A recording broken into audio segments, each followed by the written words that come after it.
버섯을 조리할 때는 씻지 않고 먹어야 한다는데 종종 흙이나 이물질이 묻은 버섯은 어떻게 해야 할까요? 물로 씻으면 정말 안 되는 걸까요? 오늘은 구하기 쉽고 가격도 저렴한 밥상위 버섯들, 종류별로 제대로 활용하는 방법과 주의사항들을 알아보겠습니다. 일상에서 건강 챙기는데 도움이 많이 되실 겁니다.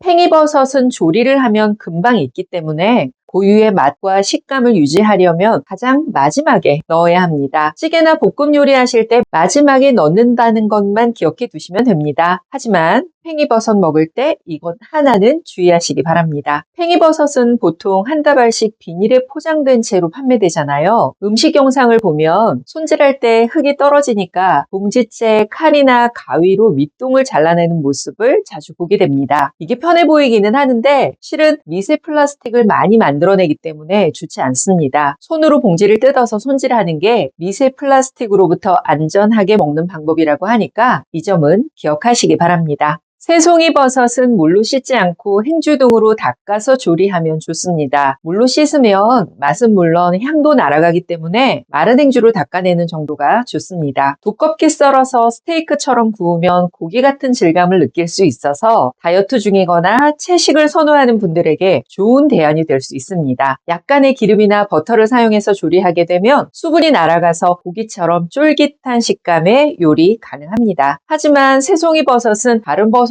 비해 기름을 많이 흡수하기 때문에 기름 사용량을 좀 신경 써야 합니다. 이것만 조심하면 식이섬유 풍부한 새송이 버섯 다이어트 할 때 요긴하고 맛있게 사용할 수 있을 겁니다. 신선한 양송이 버섯은 생식을 하기도 하지만 되도록이면 익혀 먹는 게 안전합니다. 다른 버섯들보다 소화가 잘 되는 편이라 스프나 죽 같은 환자식으로도 많이 사용되고 있죠. 또 부드러운 식감 덕분에 구이나 찜뿐만 아니라 다양한 요리에 동서양을 막론하고 가장 많이 활용되고 있습니다. 하지만 너무 많이 먹게 되면 에스트로겐 유사작용이 우려된다는 보고도 종종 있습니다. 갱년기의 불편함을 개선시키는 식물성 여성 호르몬과 같은 기능이 있다는 거죠. 이 말은 갱년기에 양송이 버섯을 적당히 챙겨 먹게 되면 갱년기 증상을 완화하는데 도움받을 수 있다는 겁니다. 양송이 버섯을 활용할 때는 딱 하나만 조심하면 되는데 조리 직전에 씻어야 한다는 겁니다. 변색되기 쉬운 편이니까 미리 씻어두지 않는 게 좋고 만약 변색이 신경 쓰인다면 미리 레몬즙을 뿌려두는 것도 변색을 막는 좋은 방법이 될 수 있습니다.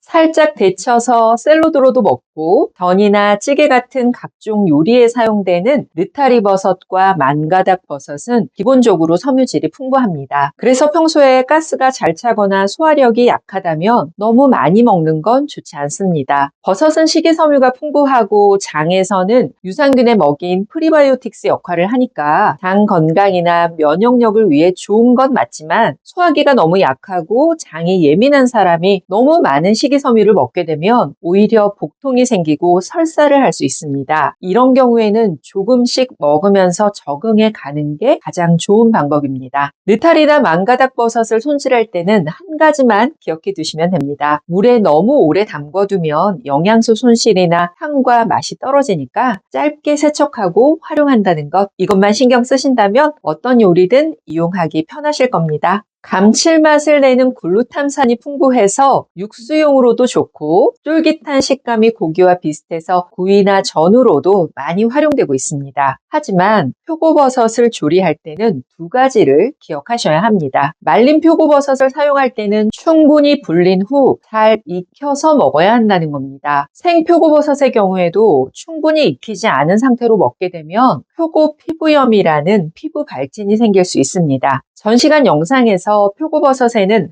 렌티난이라는 성분이 항암 효과가 있어서 그 자체로 암 치료제 성분으로 사용된다고 말씀드렸는데요. 이 성분이 알레르기를 일으키거나 면역력이 많이 떨어진 경우에 민감하게 반응을 해서 통증을 유발하는 채찍 모양의 피부염을 만들어낼 수 있습니다. 하지만 표고버섯을 조리할 때 고온에서 충분히 익히면 피부염이 발생하지 않는다고 합니다. 또 표고버섯에는 퓨린이 많이 들어있으니까 통풍 환자라면 드시면 안 됩니다. 이것만 조심하시면 항암 효과 가득한 표고버섯으로 건강 챙길 수 있습니다. 콜라겐이 풍부한 목이버섯은 상하기 쉬운 재료라서 주로 말려서 유통되고 있습니다. 오랫동안 불리면 끈적한 점액질이 생기는데 위생 관리를 잘해야 합니다. 말린 목이버섯을 물에 불려서 차로 마시기도 하고 조리에 사용하기도 하는데 냄새가 난다거나 끈적거린다면 절대 먹으면 안 됩니다. 버섯을 건강차로 활용하신다면 말린 상태일 때 약효가 더 진하기 때문에 주로 말린 것을 우려서 드시게 될 겁니다. 이렇게 약용으로 사용할 계획이라면 무농약이나 유기농 제품을 사용하는 게 좋습니다. 또 버섯은 기름을 잘 흡수하기 때문에 너무 많은 기름을 사용하는 것 좋지 않습니다. 강한 불로 짧은 시간 빠르게 조리하는 게 식감과 향을 살리는 비결입니다. 대부분의 버섯은 생으로 먹으면 소화장애나 식중독을 유발할 수 있으니까 꼭 제대로 조리해서 먹어야 합니다. 어떻게 활용하느냐에 따라 진짜 약이 되기도 하는 버섯 잘 사용하셔서 건강 컨디션 올리는데 도움 받으시기 바랍니다. 건강정보, 건강식재로 소개해드리는 한약사 김경순이었습니다. 오늘도 평안하세요.